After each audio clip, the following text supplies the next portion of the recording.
Yan po mga guys, magandang umaga po sa lahat at magandang araw po. Kumusta po ang lahat at sana po ay nasa mabuting kalagayan po tayo. Ayan po, meron po akong i-share po sa inyo at ito po yung pag-usapan po natin. Itong nakikita nyo mga coins at ito po ay patuloy ko pa rin kinokollect po mga guys. Ayan po, punong-puno na rin po ang aking lagayan po. Dahil nga po ay nasa probinsya pa po ako at hindi pa po ako nakabalik. Ayan po mga guys, yung iba po kasi na hindi naniwala po na meron na itong collector value po sa ngayon. Ayan, sabihin ko po sa inyo, ako din po isa din po akong collector ng mga kailangan kong mga coins. Ayan, ito po mga coins na to mga guys, meron na po itong mga value po sa ngayon at meron na po itong mga halaga, kaya wag po natin ito baliwalain. Yung iba po kasi nakikita lamang sa daanan, ayan, tinatapon lamang ng mga bata, kaya wag po natin ito sasiyangin po mga guys. Yan, pwede na po natin ito ibenta kapag yun po ang coins nyo ay mapapansin ng ating mga coin collector. Wag po kayo mag-alala mga guys, hindi po yan masasayang. Yan po kung hindi lang kayo magsawa mag-send ng inyong mga coins. Kasi yung iba nagagalit na po at hindi daw po totoo na nabibenta po ito at nabibili sa mga market at sa mga coin collector. Yan po mga guys, ito po yung coins na to. Yan, makikita nyo po kung anong centimos po ito, na 1 centimos na merong taon na 2013. Ayan po, wag po natin ito baliwalain po mga guys, dahil ito ay meron na itong collector value po sa ating market. Ayan, kung ito ay makikita nyo sa ngayon po, pwede nyo na po yan ibenta. Ayan po, nagkakahalaga na rin po ito ng 200 o up to 300, 200 up to 300.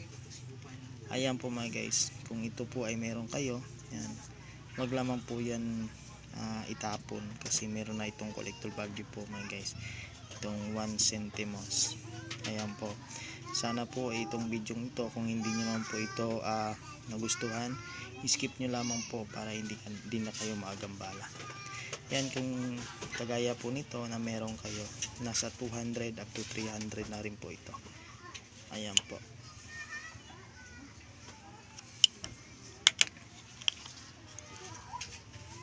At ito din po mga guys, yan, nakikita nyo naman po, 10 centimos din po ito.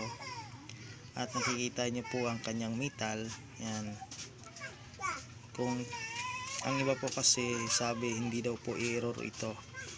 Yan mga guys, kapag makita nyo ang coins na ganitong uri ng coins, ayan, huwag baliwalain po, dahil dito po ay meron ng collector value po sa ngayon. Kapag yun po ay mapapansin, yan yung coins sa ating comment section, at pag ma-check po yan, huwag kayo magsawa at basta sabihin ko lamang po sa inyo, mabibili rin yung pagdating ng panahon. Ayan po, ito po mga guys ay nasa 600 na rin po ito. Yan, mga ganitong uri ng coins. Yan, kagaya po nito, error coins. At ito din po, yan, kikita nyo naman po ito, 2010 po ito, na 10 centimos. Ayan po. Ayan, kasalukuyan po ay ito po mga coins na to ay ginagamit pa nung kasaysayan pa natin ng ito pong centimos na to, pero sa ngayon po ay hindi na po ito natin magagamit.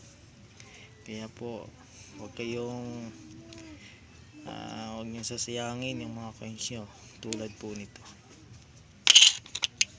At ito din po na 2009.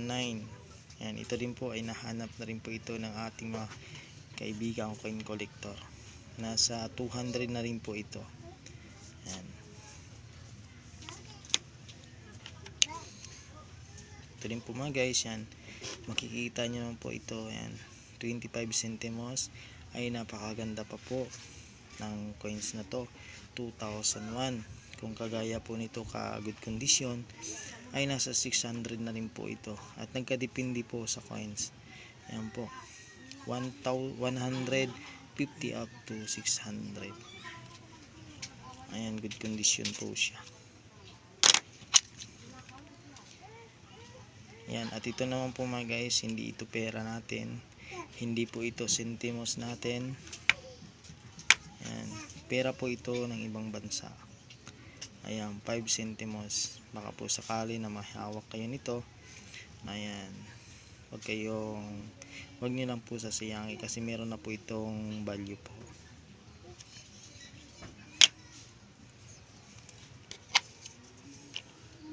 At ito rin po si Lapu-Lapu.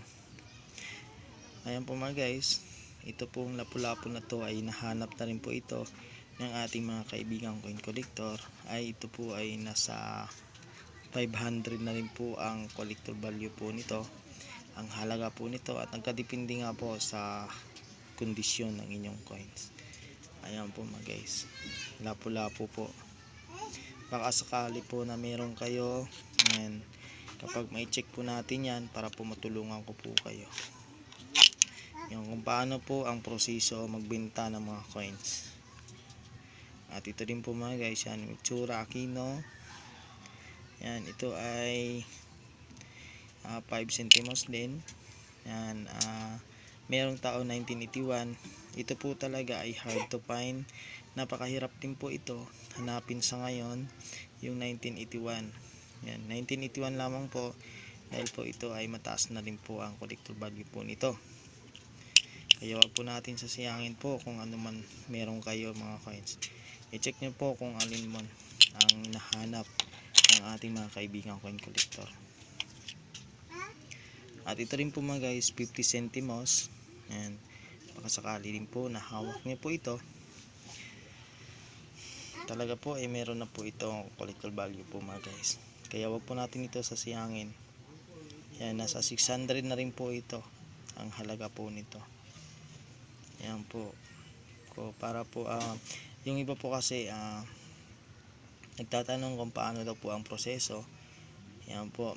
Kapag yan po ay mapapansin po natin, kapag yan po ay magustuhan po ng ating mga kaibigang coin collector, yan, mismo po ay kami po ay kukontak po sa inyo.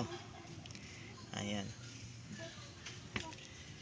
Ito po yung pinakita ko po sa inyo mga coins. Yan. Ito po yung nakulik po natin. Yan po.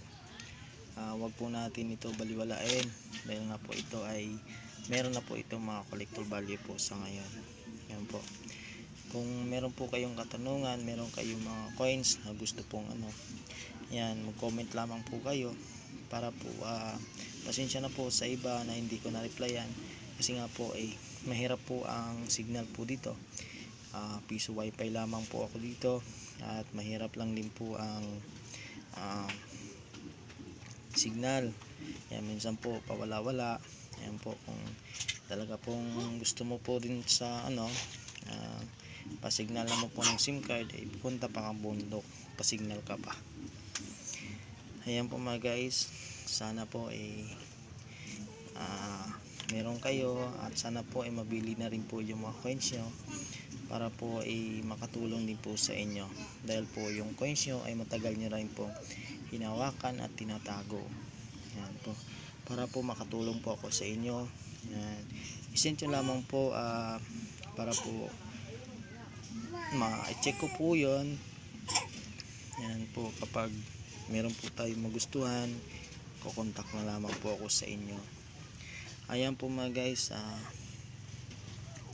ito mga coins na to pinakita ko, sana po ay meron kayo at mabintan nyo na rin. Salamat po and God bless po sa lahat.